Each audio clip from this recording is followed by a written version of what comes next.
¿Por qué Estados Unidos está tan preocupado por Irán?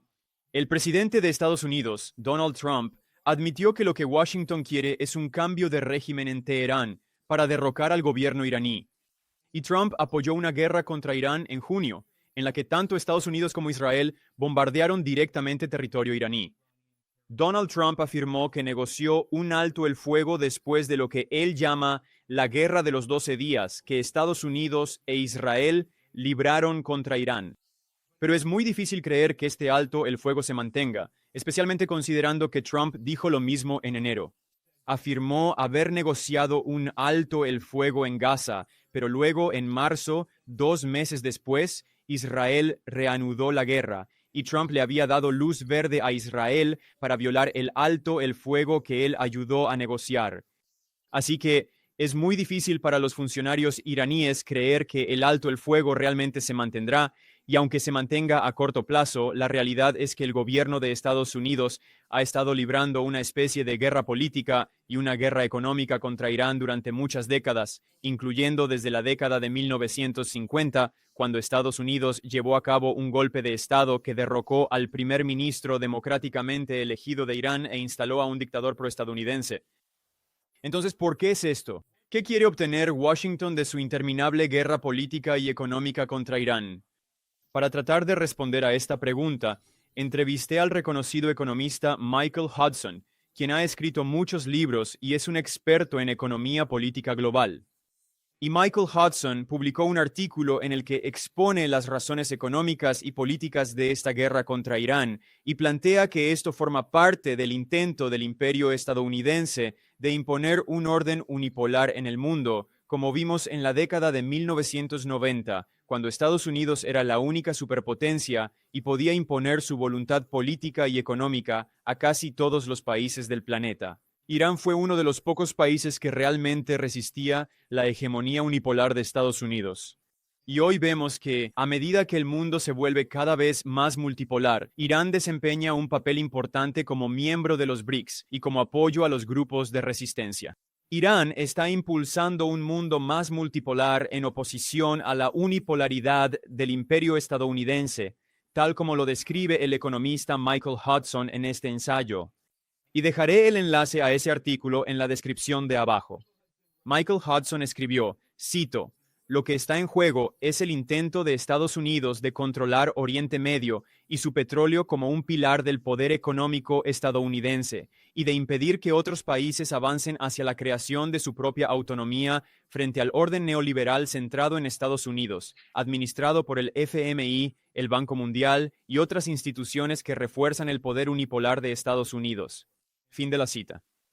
Y en nuestra conversación de hoy, Michael conecta todos los diferentes factores involucrados en este conflicto, incluyendo el petróleo, el gas y otros recursos en Asia Occidental y el llamado Medio Oriente, así como el papel del dólar estadounidense en el sistema del petrodólar, y cómo Irán es miembro de los BRICS y muchos otros países del sur global están desdolarizándose y buscando alternativas al dólar. También hablamos sobre la geopolítica de la región, las rutas comerciales y la interconectividad entre China, Irán y Rusia como parte de un proyecto de integración euroasiática. Hablamos sobre los objetivos geopolíticos de Estados Unidos e Israel y mucho, mucho más.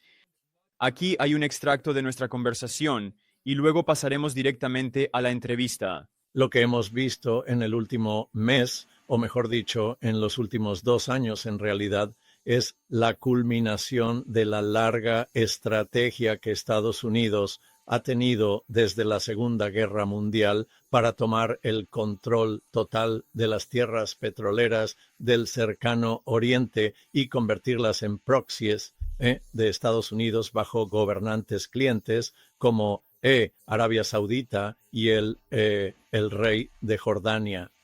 Irán representa una amenaza militar para la frontera sur de Rusia porque si Estados Unidos pudiera instalar un régimen cliente en Irán o fragmentar Irán en etnias que pudieran interferir con el corredor comercial de Rusia hacia el sur para acceder al Océano Índico.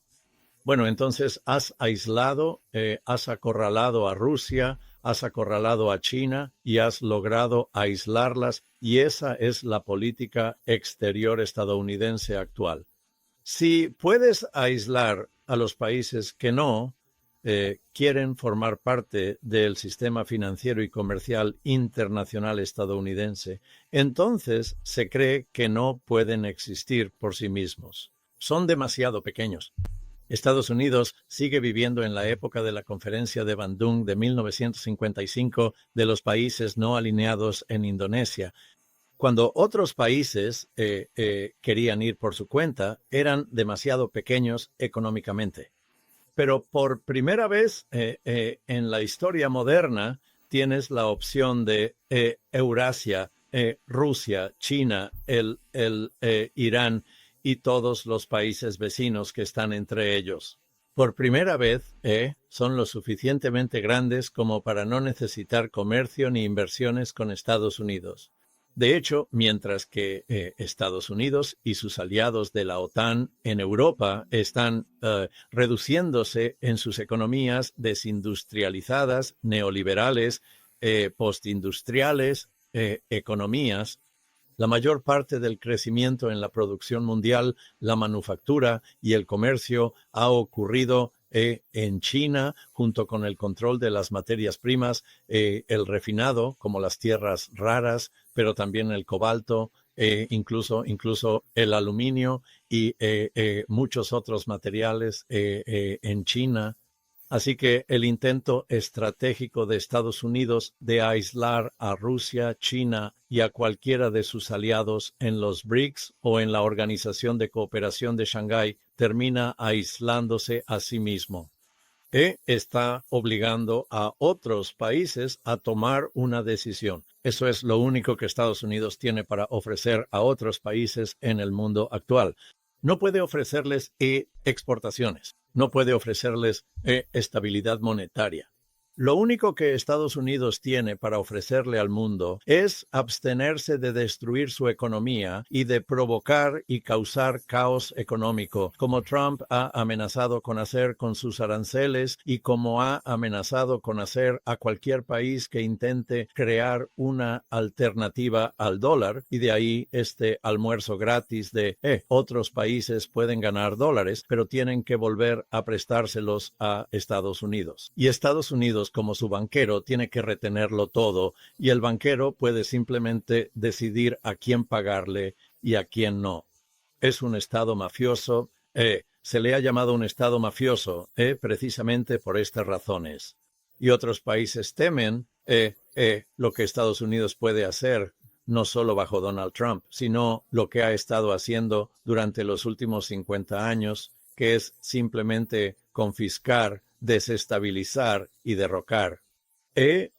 Estados Unidos ha básicamente declarado la guerra contra cualquier intento de crear un sistema internacional de comercio e inversión que Estados Unidos no controle en su propio interés, queriendo todas las ganancias de ello, todos los ingresos de ello, no solo una parte. Es un imperio codicioso. Michael, gracias por acompañarme. Siempre es un verdadero placer tenerte aquí.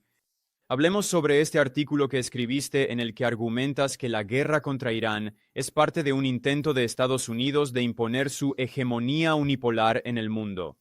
Vemos que estamos viviendo cada vez más en un mundo multipolar, e Irán ha jugado un papel importante en el proyecto multipolar como miembro de los BRICS, como miembro de la Organización de Cooperación de Shanghái y como socio de China y Rusia. E Irán también ha estado impulsando la desdolarización del sistema financiero global. Habla sobre cómo ves la guerra contra Irán, que no comenzó bajo Donald Trump, esto se remonta a muchos años atrás, y cómo la ves en particular como economista.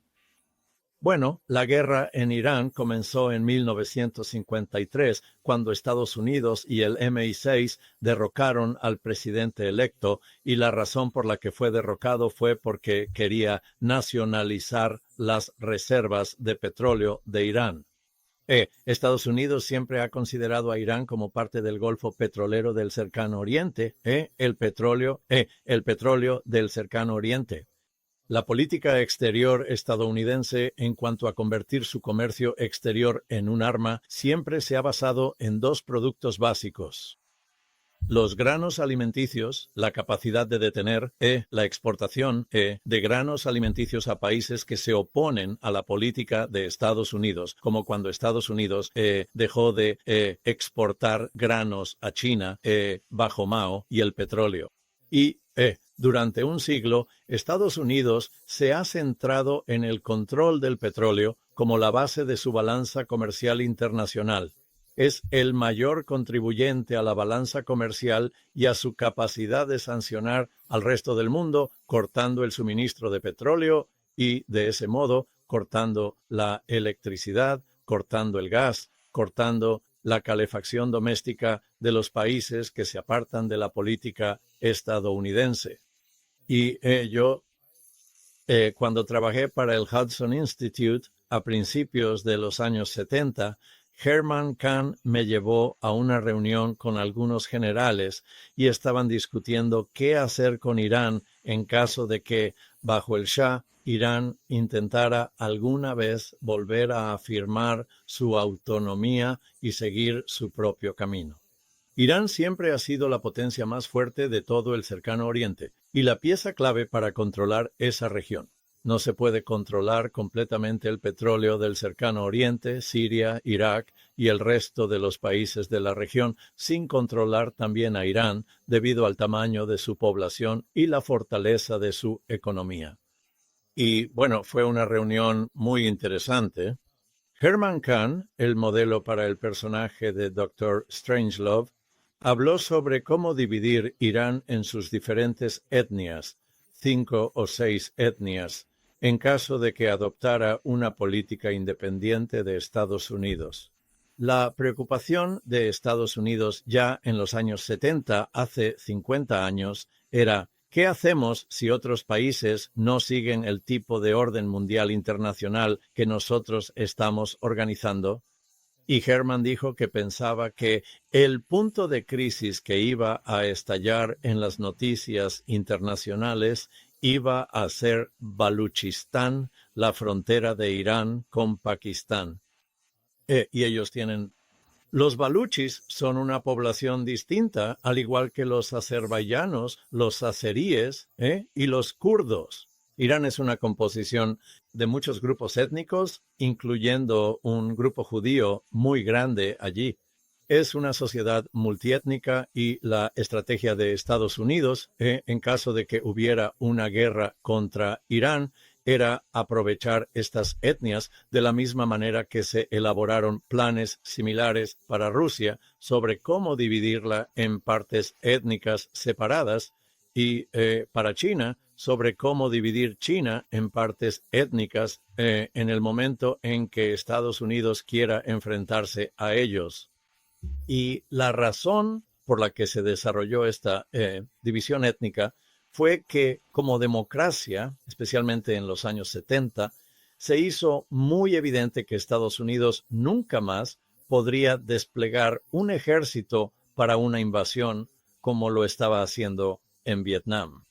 En ese momento yo asistí a esta reunión a finales de 1974, creo, principios del 75, había manifiesta, era obvio que nunca más podría haber un reclutamiento militar.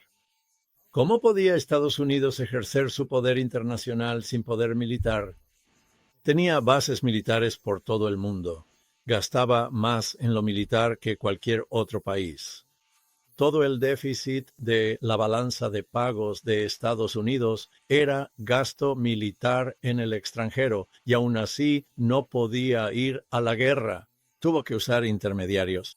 Y este fue el momento en que, además de las discusiones en las que participé sobre cómo utilizar las etnias en los países a los que declaramos la guerra como oponentes, Estados Unidos decidió crear la base militar más grande en los Estados Unidos, en el Cercano Oriente, y esa fue Israel. Y allí Henry Jackson, el senador del complejo militar industrial proguerra, básicamente se reunió con Herman Kahn.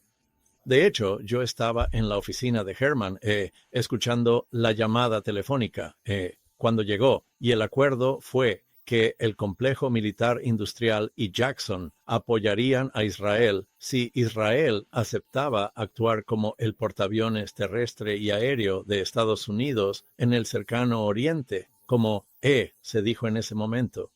Y eso Herman muy gustosamente hizo ese acuerdo porque en ese momento el Hudson Institute era una organización sionista y era un campo de entrenamiento para el Mossad y uno de mis colegas era Uzi Arad. Hicimos varios viajes juntos a Asia y Uzi se convirtió en asesor de Netanyahu y jefe del Mossad en años posteriores. Así que, de alguna manera, estuve presente en el momento en que se estaba delineando la estrategia estadounidense. Israel iba a ser la cara de Estados Unidos y, de hecho, ha estado coordinando el respaldo estadounidense a Al-Qaeda y a los carniceros wahabíes que se han apoderado de Siria y que ahora están ocupados matando a los cristianos, matando a los chiitas, matando a los alawitas. Y nunca verás ninguna crítica de Israel por parte de Al-Qaeda, el grupo, como quieras llamarlo allí. Ahora, y viceversa, siempre ha habido una relación de trabajo. Así que esto da un poco de contexto sobre cuánto tiempo Estados Unidos ha anticipado el día en que intentaría finalmente coronar su invasión de Irak, su ataque a Siria, su destrucción de Libia, su apoyo a la destrucción de Líbano y otros países del norte de África. Lo que hemos visto en el último mes, o mejor dicho, en los últimos 2 años en realidad, es la culminación de la larga estrategia que Estados Unidos ha tenido desde la Segunda Guerra Mundial para tomar el control total de las tierras petroleras del cercano Oriente y convertirlas en proxies de Estados Unidos bajo gobernantes clientes como Arabia Saudita y el rey de Jordania y los otros gobernantes de allí. Planteas muchos puntos interesantes, Michael. Quiero centrarme en 2 cuestiones principales aquí. Una es la geopolítica de la integración de Irán en Eurasia y la otra es el petróleo y el sistema del petrodólar. Empezaré con la geopolítica. Por supuesto, cuando hablamos del petrodólar, debemos tener en cuenta que Irán ha estado vendiendo su petróleo y gas en otras monedas y promoviendo la desdolarización. Pero antes de llegar a eso, quiero hablar sobre el papel que Irán ha desempeñado no solo apoyando a grupos de resistencia en Asia Occidental, sino también profundizando su asociación política y económica con China y Rusia como parte de una alianza euroasiática más amplia. Existen numerosos proyectos físicos que integran estas regiones. Así que Irán está en el corazón de la nueva ruta de la seda de China. Esto fue lanzado originalmente por el presidente chino Xi Jinping en 2013 y luego se expandió a la iniciativa de la Franja y la Ruta, en la que Irán desempeña un papel importante, conectando Asia Oriental a través de Asia Central, pasando por Irán hasta Asia Occidental, y Estados Unidos realmente ha intentado interrumpir eso.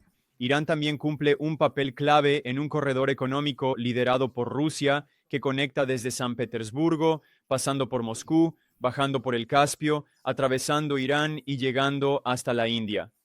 Esto se conoce como el Corredor Internacional de Transporte Norte-Sur, el INSTC.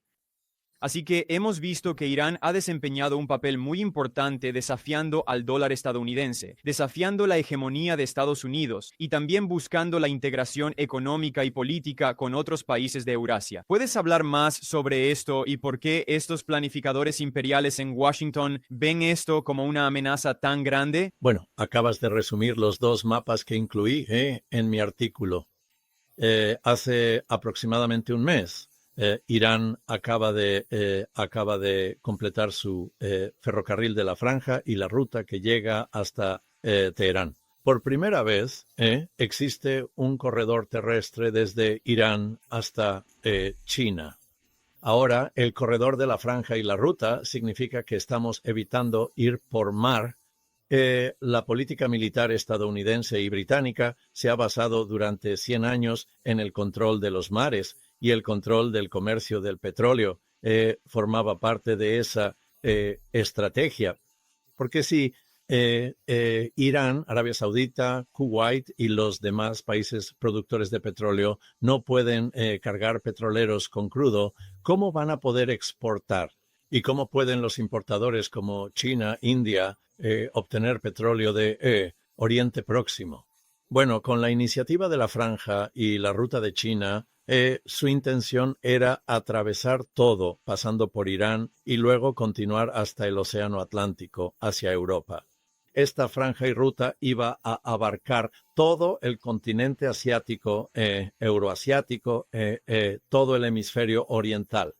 Y si Estados Unidos pudiera conquistar Irán y tomar el control, eso interferiría con el desarrollo ferroviario de larga distancia de China y lo bloquearía, así como Estados Unidos espera incitar a India y Pakistán a algún tipo de conflicto que interrumpa la iniciativa de la Franja y la ruta de China que pasa por Pakistán.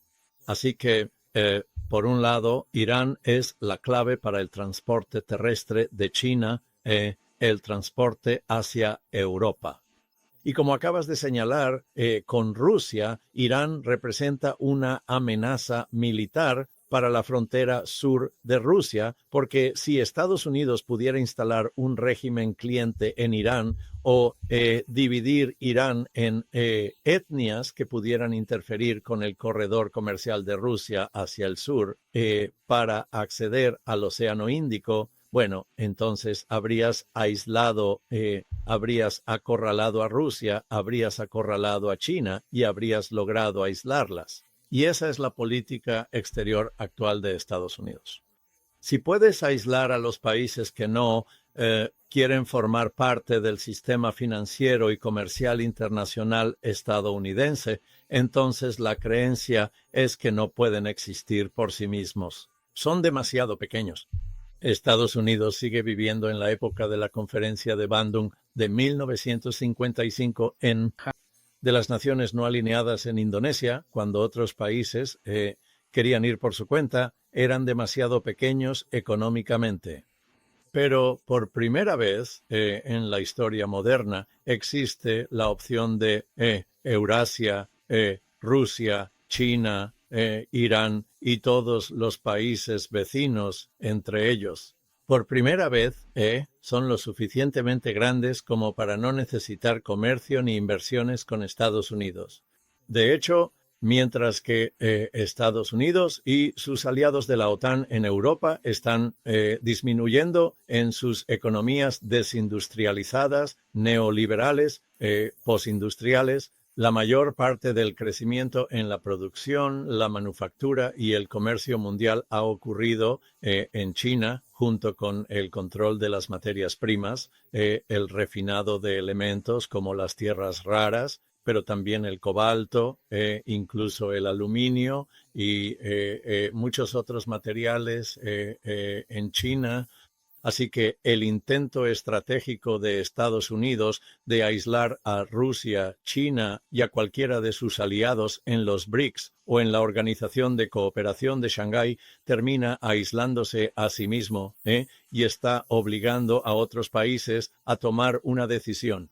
Y esto quedó muy claro inmediatamente después de que Trump asumiera la presidencia y anunciara su política arancelaria de imponer, diciendo, en 3 meses voy a imponer aranceles tan devastadoramente altos que ninguno de ustedes, los países del sur global, los países de la mayoría global, ustedes, sus economías estarán en caos sin tener acceso al mercado estadounidense. Pero tenemos 3 meses para negociar y, si ustedes nos dan un regalo a cambio, yo reduciré estos aranceles al 10% para que no destruyan sus economías. Y uno de los acuerdos que tienen que aceptar es que estarán de acuerdo con las sanciones de Estados Unidos. No comerciar con China, no invertir en China, no usar alternativas al dólar estadounidense, porque China está intentando evitar el uso de dólares, así como Rusia ya no puede usar dólares porque Estados Unidos simplemente ha confiscado los 300.000 millones de dólares de las reservas de divisas extranjeras de Rusia en Occidente que tenía en Bruselas para gestionar su tipo de cambio y estabilizar su moneda, que es lo que hacen los bancos centrales en todo el mundo. Bueno, es muy interesante. El Financial Times publicó un artículo en portada donde ahora los países europeos, especialmente Alemania e Italia, que son los segundos y terceros mayores tenedores de oro, han preguntado, ¿podrían, por favor, desde la Segunda Guerra Mundial hemos dejado todas nuestras reservas de oro en la Reserva Federal en Nueva York?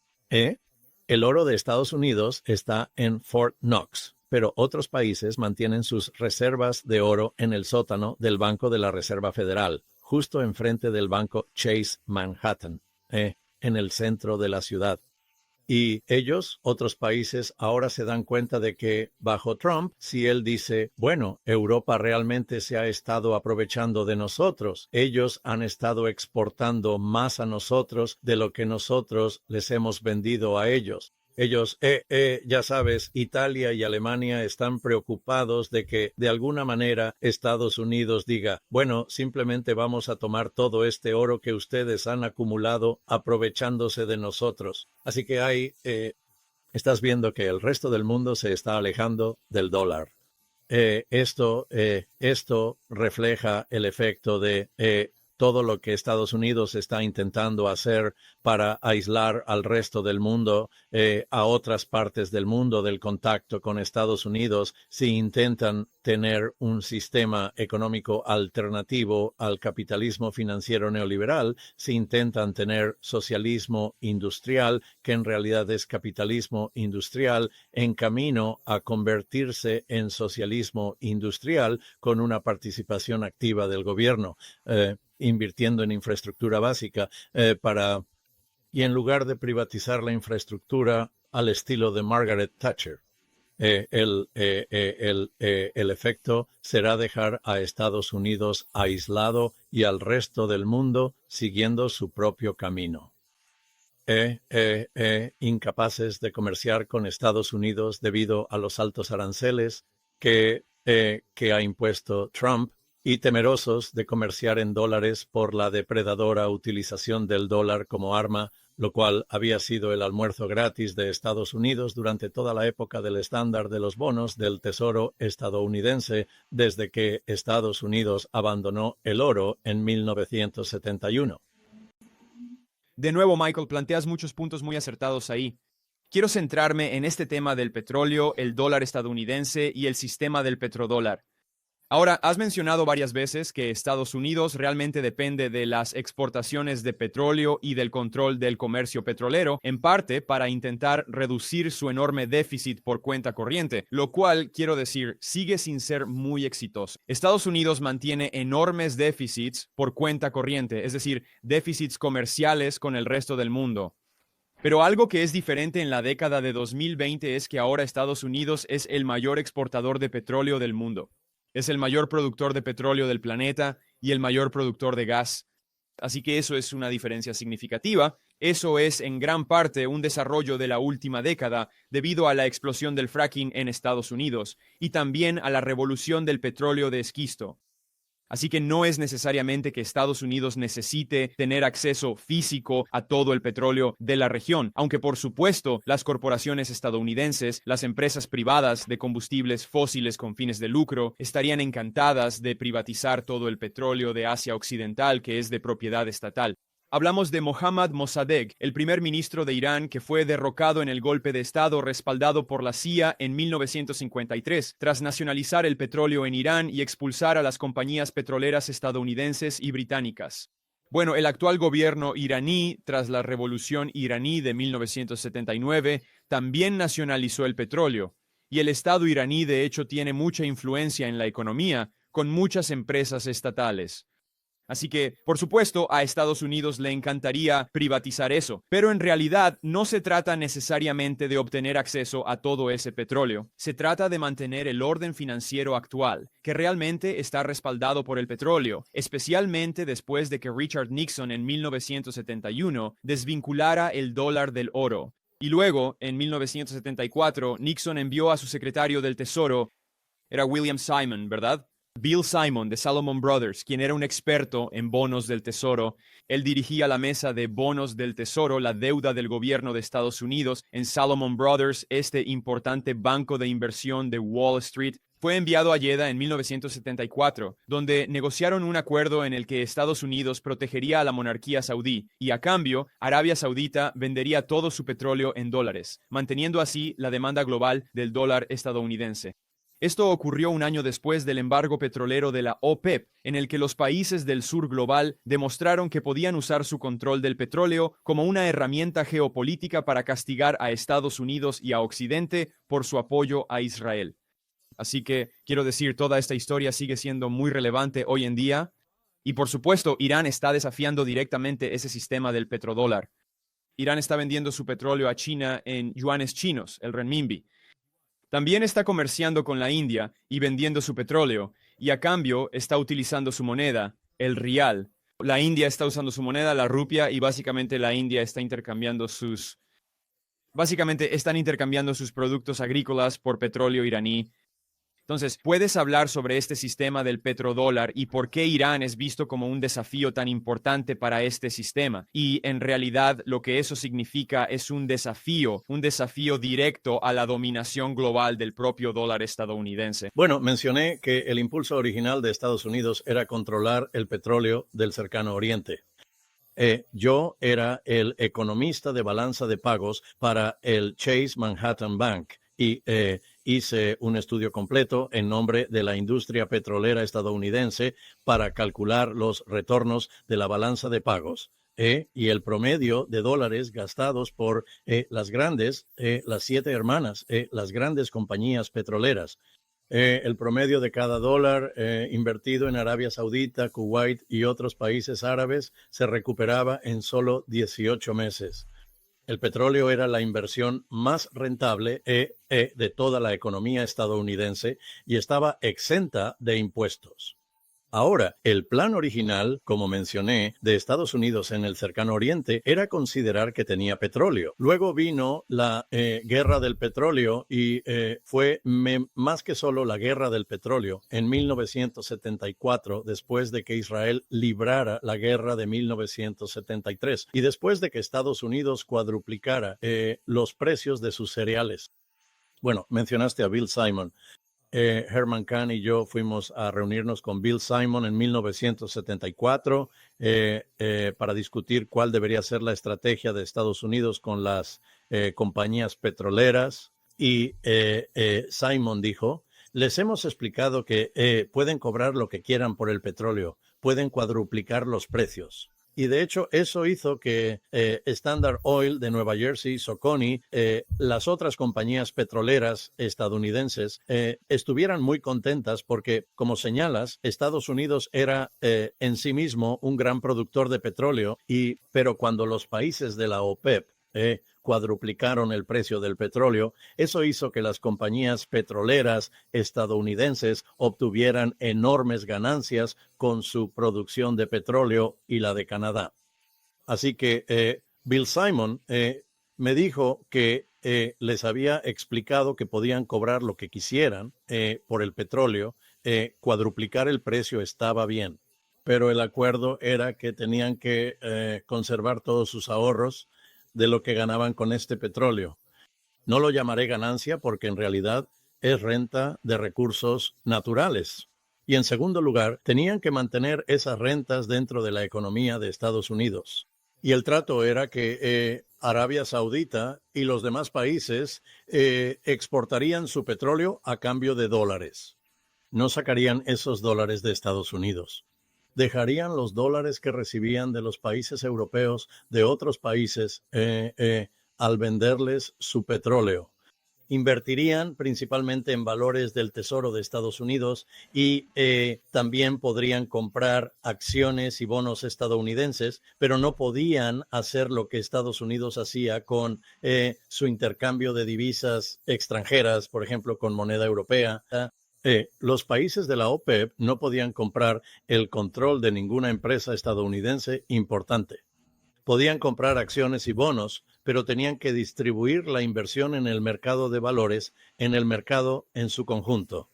Así que creo que el rey de Arabia Saudita compró $1,000 millones de cada acción del Dow Jones Industrial Average, lo repartió todo.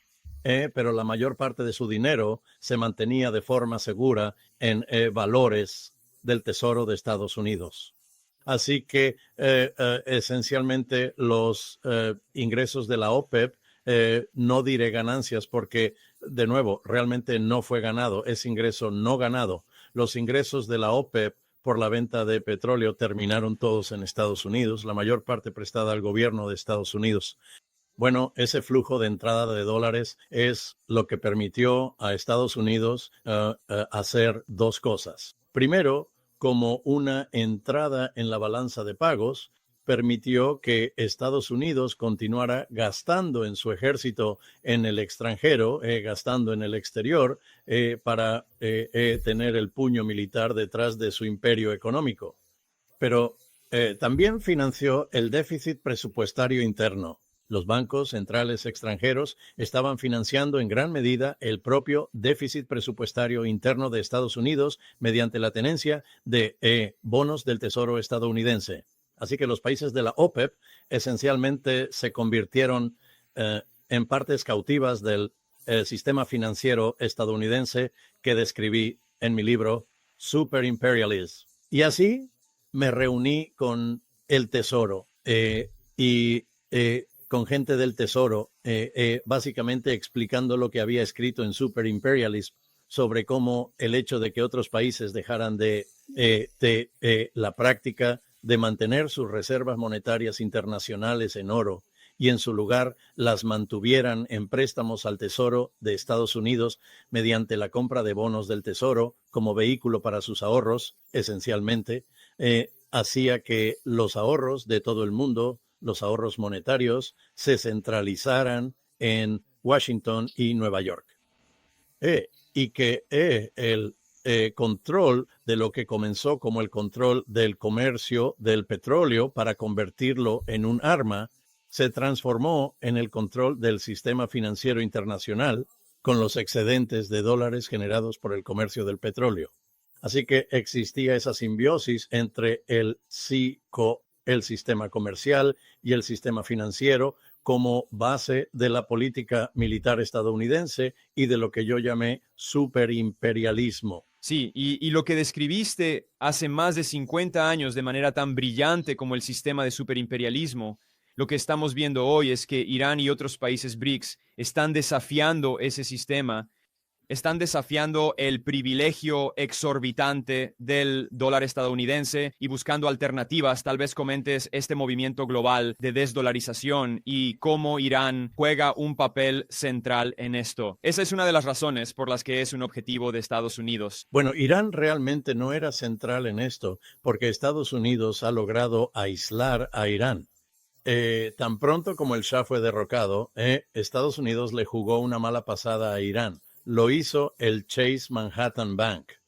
Irán tenía una deuda externa, como todos los países, emite bonos extranjeros y envió los dólares al Chase Manhattan Bank para pagar los dividendos a los tenedores de bonos. El Tesoro fue a ver a David Rockefeller y le pidió, no envíes este dinero iraní, solo reténlo ahí. Y así Irán fue considerado en incumplimiento y toda la deuda externa se hizo exigible y Estados Unidos incautó los recursos económicos y financieros iraníes en Estados Unidos. Más tarde negociaron para devolverlos porque todo esto era ilegal según el derecho internacional, pero eso nunca ha detenido a Estados Unidos, como estamos viendo ahora mismo. Después de que el Shah fue derrocado, Estados Unidos dijo, tenemos que desestabilizar al gobierno iraní, al nuevo gobierno iraní. Nosotros, y sí, tomamos sus reservas extranjeras, eso lo paralizará y causará caos, y así es como controlamos el mundo, causando caos. Eso es lo único que Estados Unidos tiene para ofrecer a otros países en el mundo actual. No puede ofrecerles exportaciones, no puede ofrecerles estabilidad monetaria. Lo único que Estados Unidos tiene para ofrecerle al mundo es abstenerse de destruir su economía y de provocar y causar caos económico, como Trump ha amenazado con hacer con sus aranceles y con lo que ha amenazado con hacer a cualquier país que intente crear una alternativa al dólar. Y de ahí viene este almuerzo gratis de otros países pueden ganar dólares, pero tienen que volver a prestárselos a Estados Unidos, y Estados Unidos, como su banquero, tiene que retenerlo todo, y el banquero puede simplemente decidir a quién pagarle y a quién no. Es un estado mafioso, se le ha llamado un estado mafioso, precisamente por estas razones. Y otros países temen lo que Estados Unidos puede hacer, no solo bajo Donald Trump, sino lo que ha estado haciendo durante los últimos 50 años, que es simplemente confiscar, desestabilizar y derrocar. Estados Unidos ha básicamente declarado la guerra contra cualquier intento de crear un sistema internacional de comercio e inversión que Estados Unidos no controle en su propio interés, queriendo todas las ganancias, de ello, todos los ingresos, de ello, no solo una parte. Es un imperio codicioso. Sí, y a lo que apuntas, Mikkel, es un punto tan importante, porque esencialmente lo que esto muestra es que estas tácticas que Estados Unidos ha abusado cada vez más frecuentemente en las últimas décadas no son completamente nuevas. Hoy en día, 1/3 de todos los países del mundo están bajo sanciones de Estados Unidos, que son unilaterales y son ilegales según el derecho internacional. Pero por supuesto, Irán fue uno de los primeros países en ser sancionados después de su revolución en 1979. Y ahora sabemos que en 2022, Estados Unidos y la Unión Europea confiscaron activos rusos por un valor de 300.000 millones de dólares en euros, y eso fue una gran llamada de atención para el mundo. Pero en realidad, Irán fue como el primer caso de prueba. Fue Estados Unidos quien confiscó los activos de Irán, y luego más tarde confiscaron los activos de Venezuela, y después los de Afganistán, y ahora los de Rusia.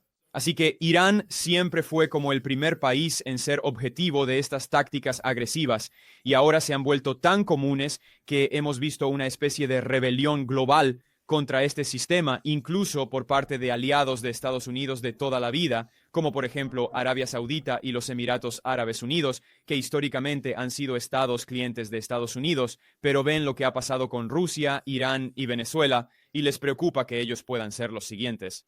Bueno, esto es exactamente lo que está moldeando la política de Arabia Saudita y la política árabe en la región.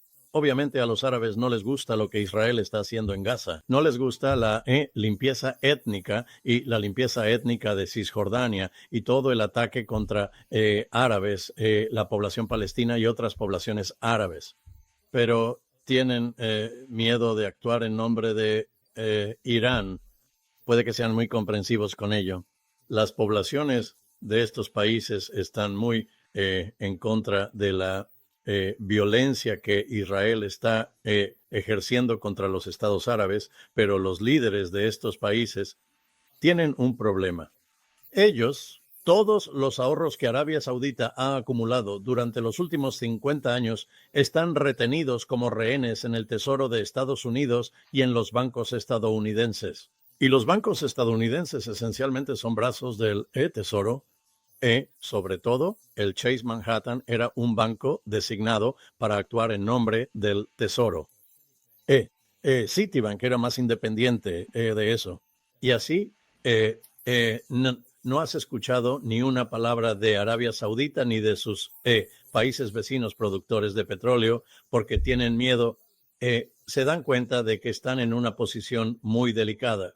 Todo este dinero que han acumulado, su fondo soberano que han construido para financiar su propio desarrollo futuro, si es que se puede llamar desarrollo a lo que están así, es un desarrollo retorcido, pero sus planes para el futuro están secuestrados y han quedado políticamente neutralizados debido a esta exposición al dólar estadounidense. Bueno, puedes imaginarte que otros países se dan cuenta de lo que está pasando y los países asiáticos, los países del sur global, diría yo, e incluso países europeos como Alemania e Italia, dicen, no queremos quedar atrapados en la misma trampa en la que están los países árabes, atrapados, donde estamos, no solo nuestros ahorros y valores del tesoro, valores y acciones estadounidenses y nuestras inversiones en Estados Unidos están como rehenes, sino que también nuestra reserva de oro está siendo retenida allí. Y ahora todo el mundo se está moviendo hacia el oro. Ellos tienen miedo de mantener dólares. Las reservas en dólares de los bancos centrales extranjeros se han mantenido estables, mientras que las reservas de oro han ido en aumento. Y muchas de las reservas oficiales de oro extranjeras se mantienen fuera de los libros contables. El gobierno puede tener acciones en una empresa que posee oro.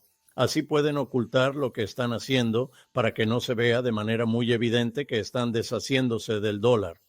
Hay una especie de danza kabuki que ocurre tanto en las estadísticas financieras como al lanzar bombas sobre países. Michael, quiero hablar sobre el complejo militar industrial, porque otro punto que mencionaste en este artículo, que es muy importante y a menudo se omite, es cómo los contratistas militares estadounidenses se benefician de estas guerras, como vimos en lo que ahora llaman la Guerra de 12 días entre Estados Unidos, Israel e Irán.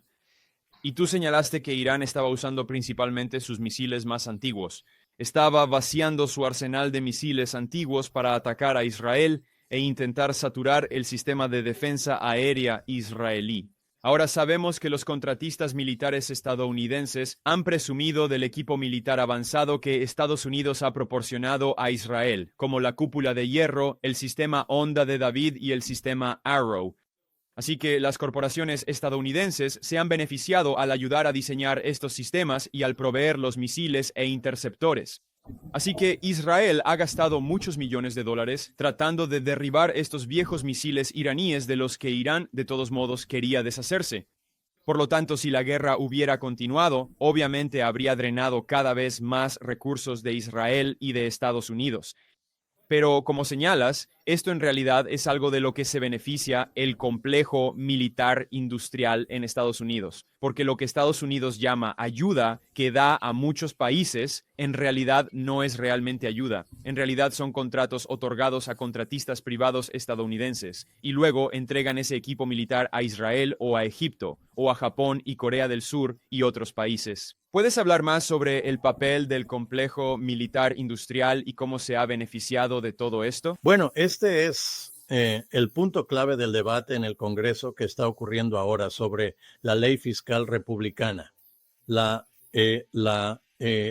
enorme cantidad de dinero que se gasta en el complejo militar industrial, que básicamente es las armas que produce no funcionan. Hemos visto en Ucrania la incapacidad de los países de la OTAN para defenderse contra los misiles rusos. Hemos visto en Israel que la cúpula de hierro es muy fácilmente penetrada por Irán. Y Irán, ya hace muchos meses, demostró esto cuando envió 2 tandas de cohetes. Advirtió a Israel: no queremos ir a la guerra, no queremos hacerle daño a nadie, pero solo queremos mostrarles que podemos bombardearlos cuando queramos, así que vamos a lanzar una bomba en este lugar en particular. Saquen a todos de ahí, solo vamos a demostrarles que funciona. Intenten derribarnos. y la derribaron de inmediato. Hicieron lo mismo, con Estados Unidos en Irak, diciendo, saben, nosotros realmente no queremos tener que ir a la guerra con ustedes en Irak. Perdimos 1 millón, ustedes, iraníes, luchando contra los iraquíes cuando ustedes pusieron a Saddam Hussein en nuestra contra antes, pero deben saber que podemos eliminar sus bases estadounidenses cuando queramos. Déjenos darles una demostración. Aquí hay una base que no está muy poblada. Vamos a bombardearla, así que saquen a todos de ahí. No queremos que nadie salga herido. Los vamos a bombardear en tal y tal fecha. Hagan todo lo posible por derribarnos. Adiós.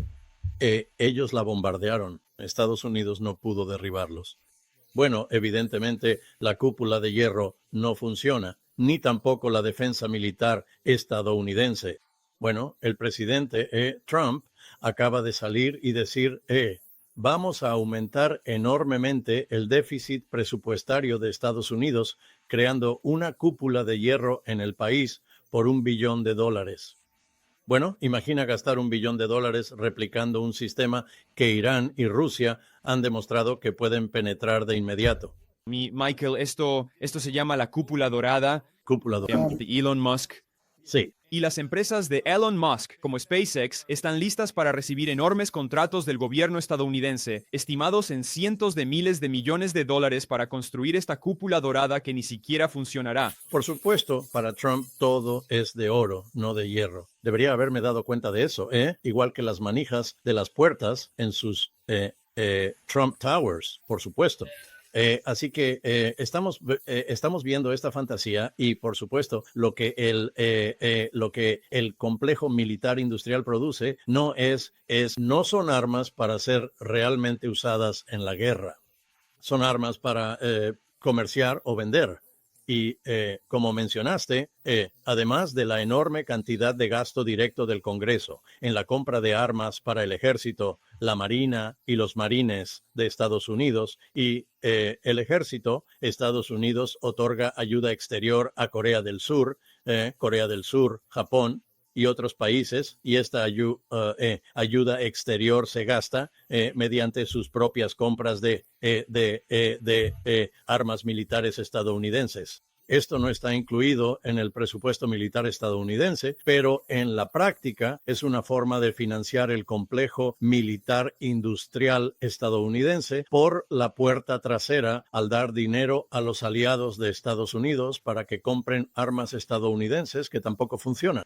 Bueno, uno debe preguntarse qué piensan ahora estos aliados, especialmente en Europa. Es casi vergonzoso ver a la OTAN negándose a reconocer el hecho de que las armas estadounidenses en las que quiere gastar y las armas europeas que ha fabricado simplemente no son capaces de defenderse contra armas rusas, iraníes, que la tecnología estadounidense está atrasada porque las empresas del complejo militar industrial han tomado todo este enorme dinero que han recibido, las ganancias que han obtenido, pagándolas en dividendos, recomprando sus propias acciones. No lo han gastado en investigación y desarrollo. Cada centavo no cada centavo. El 92% de cada dólar que reciben se recicla para respaldar el precio de sus acciones, no para fabricar armas realmente. Así que al financiarizar su sistema militar junto con la economía industrial en general, Estados Unidos esencialmente se ha desindustrializado a sí mismo y casi se podría decir que se ha desarmado frente al resto del mundo, que en realidad gasta su dinero militar en armas directas, en armas que funcionan, armas que están destinadas a funcionar, no simplemente a generar ganancias para aumentar el precio de las acciones de las empresas del complejo militar industrial. Sí, creo que en realidad es una excelente nota para terminar. Podríamos seguir hablando otra hora, pero deberíamos dejar eso para otra ocasión. Dejaré un enlace en la descripción de abajo al artículo de Michael donde explica su análisis sobre la guerra contra Irán. Michael, ¿hay algo que te gustaría recomendar para las personas que quieran encontrar más de tu trabajo? Bueno, tengo mi sitio web, michaelhudson.com, y todos mis artículos están en el sitio, incluido el que Ben acaba de mencionar. Así que pueden ver mis comentarios continuos sobre todo esto. Y mi libro, Superimperialismo, explica toda la dinámica que se va desarrollando en torno a esto. Sí, y también pondré el enlace al sitio web de Michael en la descripción de abajo. Como siempre, Michael, es un verdadero placer. Gracias por acompañarnos hoy y hablaremos de nuevo pronto. Bueno, fue una conversación muy oportuna. Gracias por invitarme.